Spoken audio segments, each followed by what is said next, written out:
"You're coming with me," he said. The words were not a question, not an offer, but a statement of fact, as solid and unyielding as the granite bluffs that cut across the horizon. The dust of the dry road clung to everything, a fine red powder coating the cracked leather of his boots, the flanks of his steady horse, and the pale, exposed skin of the woman who stood shivering in the brutal afternoon sun. 3 men, her late husband's kin, stood near their wagon, their faces a mixture of smug satisfaction and scorn. They had done their work, a final, public act of dispossession, stripping her not only of her home and her name, but of her dignity itself, leaving her with nothing on the border of a stranger's land. The oldest of them, a man with a hard, pinched face and eyes like chips of flint, spat into the dirt. "She's grace and property, owed to us.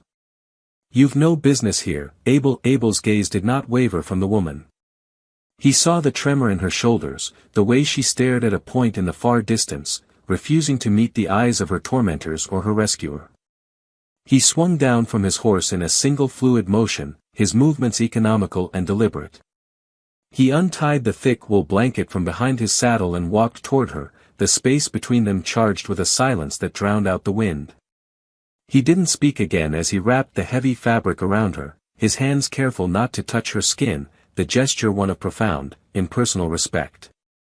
He then turned to face the men, his expression unchanged, as placid and formidable as a winter lake. "Get off my land." The journey back was a silent procession against a vast, indifferent sky. The woman, Lena, sat huddled in front of him on the saddle, the coarse wool of the blanket a rough comfort against her skin. She could feel the solid wall of his chest at her back, a steady, unthreatening presence that asked for nothing. She focused on the rhythm of the horse's gait, the creak of the leather, the soft thud of hooves on the parched earth. Each step took her further from the life that had been dismantled piece by piece and then shattered in a final, cruel gesture. The wind whispered through the sagebrush, carrying the scent of dust and distant rain. Abel rode with a stillness that seemed to be a part of the landscape itself, his eyes scanning the rolling hills and shadowed canyons with an ingrained vigilance. He did not speak, did not offer platitudes or ask questions that she had no answers for. His silence was a refuge, a space where she could begin to gather the scattered fragments of herself without the pressure of explanation or performance. The sun began its slow descent, painting the western clouds in brutal strokes of orange and crimson, the colors of a fresh wound. The light caught the sharp lines of his face, revealing a map of sun and hardship etched around his eyes. He was a man made of the same unforgiving material as the land he worked, yet there was a quiet integrity in his posture, a promise of safety that she hadn't felt in years. As the first stars pricked the deepening twilight, the faint glimmer of a single lantern appeared in the distance, a tiny spark of warmth in the immense, gathering dark. It was the first sign of a destination, a place she was being taken to, not a place she had chosen, and the fear, cold and sharp, briefly returned. His ranch was nestled in a small, protected valley, a collection of sturdy, unadorned buildings that looked as if they had grown from the earth itself. A modest house, a solid barn, and a web of fences stood against the encroaching wilderness, a testament to relentless effort and quiet endurance. He led the horse to a trough, slid from the saddle, and then reached up for her. His hands were calloused and sure as they circled her waist, lifting her down to the ground. For a moment her legs would not hold, and he steadied her without a word, his grip firm until she found her balance. Inside, the house was sparse and clean. A stone fireplace dominated one wall, its hearth swept clean. The furniture was handmade, worn smooth with use. There was a faint scent of wood smoke, coffee, and old leather. He pointed to a closed door. "That room is yours. There are clothes on the bed." "They were my mother's." He moved to the stove, his actions practical, his focus already on the next necessary task. He lit a fire, the crackle and flare of the kindling filling the quiet room with a sudden, welcome life. Lena went into the room and saw a simple cotton dress and a worn shift laid out on the quilt of a narrow bed. They were clean and smelled of lye soap and sunshine. She shed the heavy blanket, the last remnant of her humiliation, and dressed in the borrowed clothes. They hung loosely on her frame, but they were a shield, a beginning. When she emerged, he had 2 plates of beans and bacon on the simple wooden table. They ate in silence, the only sounds the scrape of forks on tin plates and the soft sigh of the fire. She watched him, this quiet, severe man who had intervened with the force of a natural law. He ate with the same focused intention he applied to everything, his gaze directed at his plate. He asked nothing of her, not even her name. It was a mercy she hadn't known she needed. The first days passed in a slow, silent rhythm dictated by the sun and the needs of the land. Abel rose before dawn, the soft thud of his boots on the floorboards the only alarm clock. He would be gone for hours, tending to his few cattle, mending fences, existing in a state of constant, purposeful motion. He left food for her on the table, a piece of bread, a bowl of stew, without ceremony. He did not intrude on her solitude, did not knock on her door. He gave her space as if it were a physical commodity, a balm for a wound he could not see but knew was there. Lena remained within the walls of the house, a pale ghost haunting the edges of his life. She explored the small space, her bare feet silent on the cool plank floors. The house was a reflection of the man, everything had a purpose, nothing was superfluous. In the room she had claimed, she found a small wooden box containing a few cherished items, a set of whittled birds, a faded photograph of a stern-looking woman with Abel's eyes, and a single, chipped porcelain teacup, its delicate handle broken off. She held the fragile cup in her hands, its uselessness a strange comfort. It was broken, like her, but it was still beautiful. One afternoon, driven by a need for air that felt thick and close, she stepped onto the porch. The sun was bright, the air sharp and clean. In the distance, she could see Abel, a solitary figure repairing a section of fence line, the rhythmic strike of his hammer a steady heartbeat against the vast silence. He did not turn or wave, but she saw his movements slow for a fraction of a second, a minute hesitation that told her he knew she was there, watching. It was the first time she had willingly stepped out to meet the world, and he had granted her the dignity of not making it a spectacle. A week after her arrival, she saw it. A dark speck on the distant eastern ridge, a place where no rider should be. It was too far to make out details, but she knew, with a cold certainty that settled deep in her bones, who it was. The Graysons. They were watching. The figure remained for nearly an hour, a silent, malevolent sentinel, before finally disappearing back over the rise. A shiver, unrelated to the day's warmth, traced a path down her spine. The valley no longer felt like a sanctuary, but a cage. She retreated back into the house, the walls suddenly feeling thin and fragile. That evening, Abel came in from his chores and did not immediately start dinner. Instead, he laid a worn piece of oilcloth on the table and carefully began to disassemble his rifle. He worked under the quiet hiss of the lantern, his large hands moving with unpracticed, unnerving grace. He cleaned each piece methodically, the metallic scrape and click of the components echoing in the small room. He did not speak of the rider on the ridge, did not acknowledge the threat that now hung in the air between them, but his actions were a conversation in themselves. Lena sat in a chair by the hearth, watching him, her hands clenched in her lap. The methodical cleaning of the weapon was not an act of aggression, but one of sober preparation. It was an acknowledgement of the world outside their quiet valley, a world that had not forgotten her. She understood then that his protection was not a momentary act of charity, it was a responsibility he had shouldered, and he would not set it down lightly. The air grew thick with unspoken understanding, a shared knowledge of the danger that lay waiting just beyond the horizon. One night, the sharp, distressed bleating of a ewe woke the homestead. A storm was moving in from the north, the wind moaning around the corners of the house. Abel was already pulling on his boots, grabbing a lantern as he headed for the door. Driven by an instinct she didn't understand, Lena followed him out into the churning darkness. In the small birthing pen near the barn, a ewe was struggling, a lamb breech and barely breathing. The wind whipped at them, threatening to extinguish the lantern's fragile flame. Abel worked with a calm, focused urgency, his hands gentle but firm as he tried to reposition the lamb. "Hold this," he commanded, his voice tight, gesturing with his head toward the lantern. Keep the light steady. Lena took it, her hand surprisingly firm as she held the warm glass, angling the beam so he could see. She knelt in the dirt and straw, the wind tearing at her hair, and held the light unwavering. Time seemed to suspend, marked only by the heaving breaths of the ewe and Abel's low, murmuring reassurances. Finally, with a great effort, the lamb was born, slick and still. For a heart-stopping moment, it didn't move. Abel cleared its airway and rubbed its small body vigorously with a piece of burlap. Then, a shudder. A weak cry. It was alive. A wave of relief, so profound it was almost painful, washed over Lena. They had saved it. Together.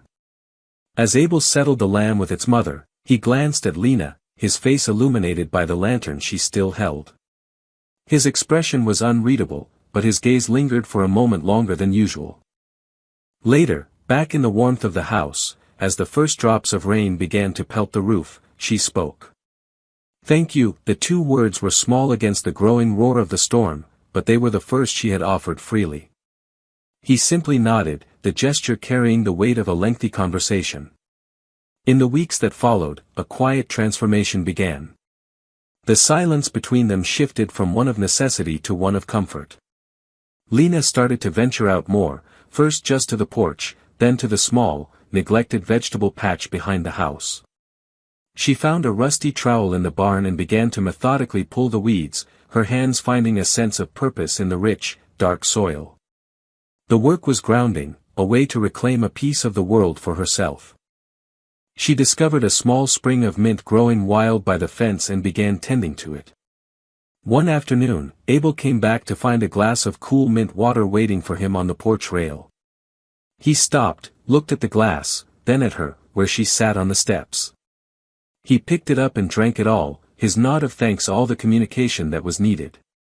She began to take on small tasks around the house, mending a tear in his work shirt with neat, precise stitches, sweeping the floors until they shone. These were not acts of servitude, but acts of partnership, of creating a shared existence. One evening, as they sat by the fire, she finally told him. Her voice was low and even, a recitation of facts rather than a plea for sympathy. She spoke of her husband, a kind but weak man, and his death from a fever. She spoke of how his family, the Graysons, saw her as nothing more than a failed investment, another mouth to feed, a woman who had produced no heir. They had taken the farm, the livestock, and when they had decided to finally cast her out, they took her clothes as a final, bitter lesson in ownership. Abel listened without interruption, his hands resting on his knees, his gaze fixed on the dancing flames. The only sign of his reaction was a muscle that clenched and unclenched in his jaw, a small, hard knot of controlled fury. When she finished, a profound quiet settled over the room, but it was a quiet of shared knowledge, of a burden finally set down and witnessed. The sky had been a bruised purple all day, the air heavy and electric with a coming storm. The cattle were restless, lowing nervously in the pasture. Abel was reinforcing the barn door when he saw them, 3 riders cresting the familiar eastern ridge, no longer distant specks but clear and resolute figures moving with grim purpose. He straightened up, wiping his hands on his trousers, his face a mask of stone. He walked to the house, his stride unhurried. Lena was on the porch, her hands gripping the railing, her knuckles white. She had seen them too. "Go inside," he said, his voice quiet but absolute. She hesitated, her eyes wide with a familiar terror. "Go inside," he repeated, softer this time, but with an edge that brooked no argument. She retreated into the house, leaving the door slightly ajar. Abel did not get his rifle. He simply stood on the top step of the porch, waiting, a solitary, immovable object. The 3 Grayson men rode into the yard, their horses kicking up dust. The father, flanked by his 2 brutish sons, pulled his mount to a halt. "We've come for what's ours, Abel," the old man sneered, his voice thin and cruel. "The woman. Send her out." Abel's gaze was steady. "She's not yours." The younger son dismounted, a length of rope in his hand, a smug grin on his face. "She is. By law and by right. We mean to have her back. He took a step toward the porch. She stays, Abel said, and his voice, though low, carried over the rising wind with the finality of a closing door. The sun lunged forward. Abel's movement was a blur of speed and brutal efficiency. He stepped down to meet the man, not with a fist, but with his entire body, a block of solid force that sent the younger Grayson sprawling into the dirt. The father and the other brother reached for their belts, but froze as Abel looked up, his eyes now blazing with a cold fire they had never seen. "Leave," he said. "And don't come back." It was not a threat, it was a prophecy. Defeated not by violence but by a will far stronger than their own malice, they hesitated, then grabbed their fallen family member and retreated, their angry shouts swallowed by the first clap of thunder. As they galloped away, the heavens opened, and a deluge of cleansing rain began to fall. The storm passed as quickly as it had arrived, leaving the air washed clean and smelling of wet earth and sage. The world seemed brighter, the colors more vivid. The tension that had hung over the valley for weeks was gone, washed away with the rain. In its wake, a new, more gentle quiet settled between Abel and Lena. It was a peace born not of avoidance, but of a confrontation faced and won. Life fell into a new rhythm, one of collaboration. She worked alongside him now, her initial fragility replaced by a quiet, resilient strength. She learned to patch the roof, to check the fences, to identify the herbs that grew in the foothills. He, in turn, began to soften in small ways. He would leave a wildflower on the table for her in the mornings, or point out the hawk that circled high above the valley. Words were still sparse between them, but they were no longer as necessary. Their communication existed in shared tasks, in knowing glances, in the simple comfort of occupying the same space. One afternoon, Abel came into the house to find she had finally finished her project. The broken teacup sat on the kitchen windowsill, painstakingly pieced back together. The cracks were visible, a web of fine dark lines, but it was whole. And it was no longer empty. She had filled it with the tiny, vibrant purple flowers that grew wild by the creek. Abel stopped and looked at it for a long time. He reached out and gently touched one of the petals, his calloused finger a stark contrast to its delicate texture. He looked at Lena, who was watching him from across the room, and for the first time, he smiled. It was a small, slow smile that transformed his stern features, lighting them from within. In that moment, the house was no longer his house, but their home. A quiet promise of a future, pieced together and made beautiful, had finally taken root. The seasons turned, wrapping the small valley in the gold of autumn and the stark white of winter, before yielding again to the tender green of spring. Abel and Lena built a life, their story told not in grand declarations but in the steady accumulation of quiet moments. It was a life of shared labor and mutual respect, a silent testament to the idea that healing can be found in the solid ground beneath one's feet and in the steady presence of another. Their sanctuary, won through a moment of defiance and built with patient hands, remained untouched by the outside world. They were two solitary souls who had, against all odds, found a way to grow together, like two trees whose roots had intertwined deep beneath the soil, drawing strength from one another. Their pasts were not forgotten, but they no longer defined their present. The scars remained, like the delicate lines on the mended teacup, a reminder not of the breaking, but of the strength it took to become whole again. On a clear spring morning, as they stood together on the porch, watching the sun rise over the eastern ridge, the same ridge where a threat had once appeared, a sense of profound peace settled over them. They had built more than a ranch, they had built a world. I wonder what you were thinking, watching a story like that. Maybe you were focused on the injustice, on the cruelty people are capable of. Or maybe you were drawn to the quiet strength of a man like Abel, someone who doesn't need to shout to be heard, whose power is in his conviction. We see so much noise in our world, so much blustering and posturing, that it's easy to forget what real strength looks like. It isn't loud. It's the steadfastness of a mountain. It's the quiet integrity of a man who does the right thing simply because it is the right thing to do. And what about her?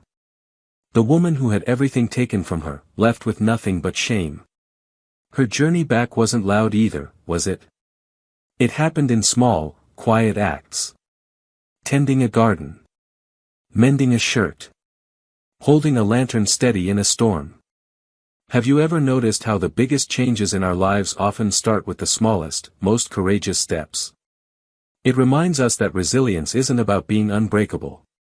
It's about the willingness to piece yourself back together, even if the cracks still show. This story is about the power of quiet kindness and the profound courage it takes to both offer and accept it. We tell stories like this because they connect with a deep and simple truth, that even in the harshest landscapes, a sanctuary can be built and a life can be reborn. If this story of quiet strength and redemption resonated with you, there's another one I think you'll want to see. It's about a man who lost his way and found his purpose by listening to the whispers of the wild. Click here on your screen to watch it now.